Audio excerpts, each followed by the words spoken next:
Morning, everyone. Welcome back to the Daily Rev. You know, resilience. Resilience is about understanding that excellence happens in you before it happens to you. It's about understanding that excellence, that success, that the future happens in you before it happens to you. It's about decision and action. It's not just positive self-talk. It's about actually enabled and empowered growth. It's about enabled and empowered and actioned growth. It's about understanding that the reason why we grow down deeper is so that we can grow up stronger. It's about understanding that the future that you are looking to, the future that you can see off in the distance, doesn't actually happen there. It actually happens here. And you actually journey towards that future. You journey towards that success. That is really understanding. And that gives a kind of really clearer perspective on the journeys that we've taken in diaspora, in forced diaspora. The journeys that, as people of African descent in forced diaspora, through slavery, through colonialism, through post-colonialism, neo-colonialism, that gives you an understanding of why we've been able to not only just survive but thrive with everything that is stacked against, historically stacked against. Why we've been able to create art, why we've been able to create music that has just changed the world over, whether that be in America, whether that be in the Caribbean, wherever that may be, whether that be in South and Central America. It's understanding that excellence happens in you before excellence happens to you. You know, I went to college with Linford Christie.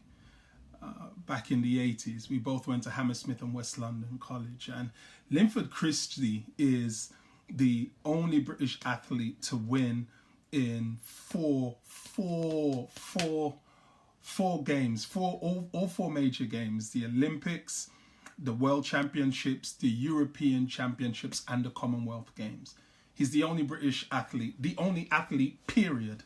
Only sprinter to hold gold medals in all four disciplines. I remember when he was running for the for the Europeans, and I remember we was talking in college, and I said to him, "How you reckon you're gonna do, Lynn? You reckon you got this?" And we was talking, and he said, "Yeah." I said, "You can do with everybody in your field." And I never forget him just pausing for a moment. And I could see him mentally scanning the field. And then he looked back at me and he said, "Yeah, Ed, yeah. Right now, there is no one faster than me in Europe. There's just no one in my field faster than me." He went to the Europeans, so said, so done. He came back European champion. And I'll never forget that. And I remember him pausing, and that pause was him reflecting on himself, reflecting on his growth, reflecting on his journey, reflecting on his excellence, reflecting on his knowledge of himself.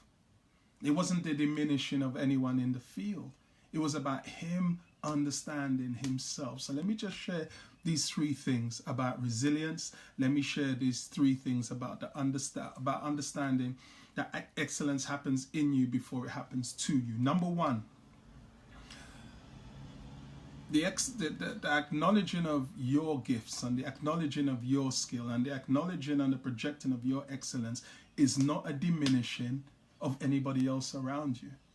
And it's important that you don't live in this space where you're afraid to acknowledge how good you are because you're afraid you're going to diminish everybody else. If you are that good, you are that good.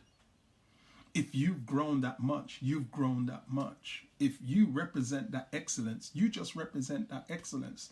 You should never think of yourself in a way of understanding your excellence as the diminishing of another person's journey, the diminishing of another person's worth, the diminishing of another person's value, unless you are the type of person that tells them they're not as good as you, that tells them that they're not as excellent as you, that diminishes them in word, in deed, or in any other way.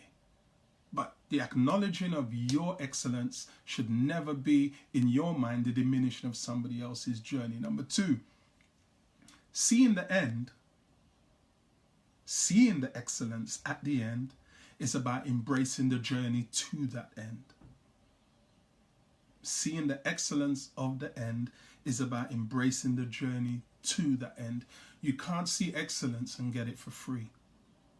You can't see success and get it for free.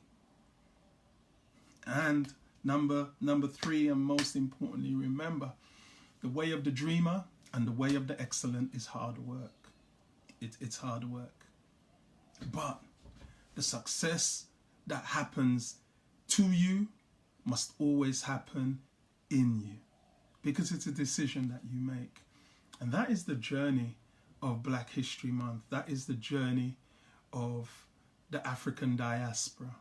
That is the journey of reclaiming our narrative about ourselves and understanding our narrative about ourselves. When you do that, you will understand that we have forever been seeing the excellence ahead of us and creating the excellence ahead of us and chasing the excellence ahead of us with all of the barriers that have been placed in front of us as people of African descent, as people of African heritage in this forced diaspora.